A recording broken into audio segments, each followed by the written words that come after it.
why won't you co-create with Devi? Why are not just you, I mean, why are we all stuck with, okay, this is not working, that is not working, this is not the right way of doing thing, why that outcome happened, why that person told me like this? Why are we constantly stuck in the loop of why? Rather, why can't we co-create with Devi? I'm doing a very unplanned video today because, like I said, if you had read one of my posts, I am at a phase of my spiritual journey where certain things are becoming clearer, but it is also giving me more questions which I have no haste to get them answered. I am simply enjoying that path of spiritual journey. I'm simply allowing my environment and my life force within to unfold things in the way it is supposed to be. Okay, and it's a huge liberation. More often than not, uh, we have caged ourselves. Nobody else has done it. Okay, you may blame your family, you may blame your bosses, you may blame people around that because of certain person your life is not good or whatever, but actually we are all caged by the limitations of our mind. That is the biggest challenge. I mean, we are so passionate about those limitations of our mind that our mind is playing so much of tricks with us. So nowadays, for me, in my this adventure, I would call it spiritual adventure, spiritual ascension, whatever, now I keep viewing my life whether I am in alignment or I am out of alignment. When I'm in alignment, that means I'm co-creating my life with the divine forces. That feeling is very beautiful. There will not be any external indicator to that feeling, like it would not be that some great thing is happening in my life or whatever, but the way I feel about my life will be very different. Okay, um, that is one of the key indicators that you are in alignment, you're flowing with the god and the goddesses.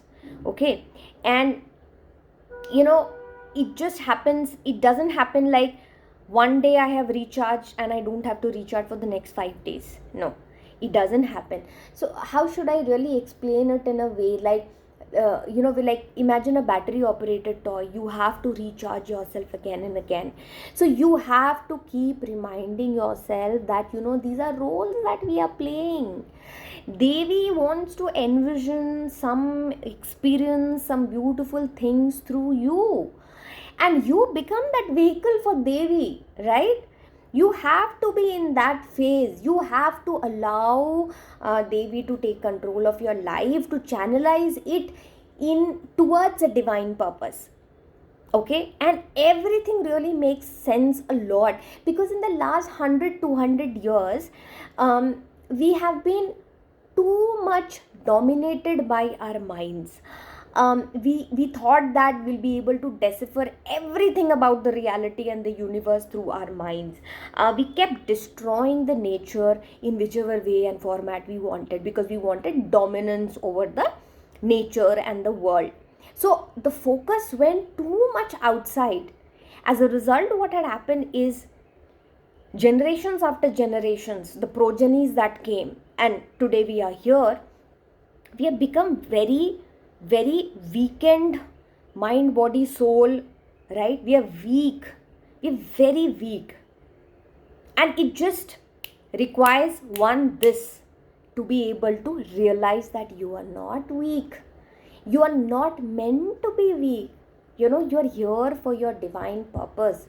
So this entire cycle, what everybody is talking about, 29th March is such a big day. Lot of changes are going to come from now onwards.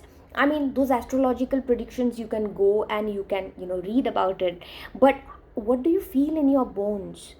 Do you feel guided towards certain divine purpose, but you're always sometimes in alignment, out of alignment, in alignment, out of alignment? It will go on and on. You have to accept that as a reality. You need to recharge yourself We need to establish that connect with the divine. Only then, and it is like every day. Sometimes you will have to do it twice a day, sometimes you'll have to do it thrice a day. Whatever strength, whatever material you require to get from the divine energies, you get it and move towards your divine purpose, right? Two aspects of it. There's an aspect of rest and rejuvenation, and there is an aspect of action. Both are very important. If you always think I will be in an action mode, sometimes it doesn't work. You have to rest and rejuvenate. You have to connect with the divine. You and after a point in time, both of these become very subtle. They will not be like, okay, this is a period of this, that is, everything becomes subtle around you, right? Right after, I don't know if what kind of spiritual practice you are in, but right after any kind of a spiritual practice, whether it is a chanting or a meditation, the moment you finish it and you open your eyes, do you become more aware? You become so much aware of your voice, the sounds around you, the people around you. If you were to really ask me, when I go and meet a person, or when I talk to somebody, and that day probably I am in a higher alignment, because even my frequencies keep changing throughout the day, I can feel some of their traumas, and if they allow me, I can tell them their insecurities just by talking to them. Some days I am in that energy, not all day, right? Because again, there's a constant alignment and misalignment keeps happening. So today, like I said, that I wanted to do a very unstructured video, so that all the things that I have been seeing from the last 1 month, this revelation has been so unique in itself. Like, I have no urgency or a pressure to change somebody or someone, okay? I don't have an urgency to make things happen. I just have, I'm just in that phase of, I want to be in alignment with my divine purpose. And somehow, this phase, this state of being is working out for me. Whenever I am in this state of being where I am flowing very smoothly, I am not questioning my judgment too much, or whenever I am not feeling insecure, or whenever I am, I feel very light, and every action that I take is so hard driven. I feel, I can breathe, I feel in alignment, I feel protected. And that protection is like twofold protection. That there's a masculine protection, there's a feminine protection. You are aware as well as accepting at the same time. Very interesting, right? You are aware of your limitations and you are accepting of those limitations. You are aware of others' limitation, you are accepting of those limitations. How do you make your life work? So some days when I am in this state of being, I know that I am in alignment with the universe. All your spiritual practices should actually lead you to this. And even if it is not leading you to this, it will lead you. Be thankful that everything is not happening at a very fast pace. Because whenever something happens at a very fast pace, it just, something doesn't feel right. Your growth and development is very important. In any spiritual journey, it is not the end outcome. Always remember that it is not the end outcome that matters. It is what you become in that journey that matters the most. So some of the key indicators of how do you know that your spirituality is working or your journey is really working is to be able to see, are your reactions changing? Is your perception to the world changing? Is there like awareness and acceptance embodied together? Are you able to feel the divinity around you? Are you much accepting and calmer? And I keep saying accepting. Don't think that it is like, oh, my situation is like this, I am going to accept. No, that kind of acceptance is a very higher level acceptance, where you're like, you feel that, okay, this is my current situation, but this is not going to be, I'm accepting the situation is going to change. You know it in your heart, you know it in your being. All right. Nothing is determined by things and outcome. Everything is determined by how you feel. That how you feel is an indicator of whether you are in alignment or not. And if any time throughout the day, if you're not feeling well, you have to keep channelizing your energy to feel well, right? And I feel that there is so much of material today available, and people go back to this guru, this counselor, that counselor. I think everyone will be able to help you only to certain extent. That journey is your to take. You have to start taking that journey. Have patience in the spiritual journey. You have to have patience. You cannot expect. What I was 6, I started my this particular phase of my spiritual path, I started 6 months back. Today, if I've hugely changed. Like today, if something wonderful happens, I somehow don't jump out of joy.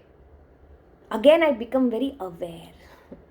I become very aware and accepting of any change, right?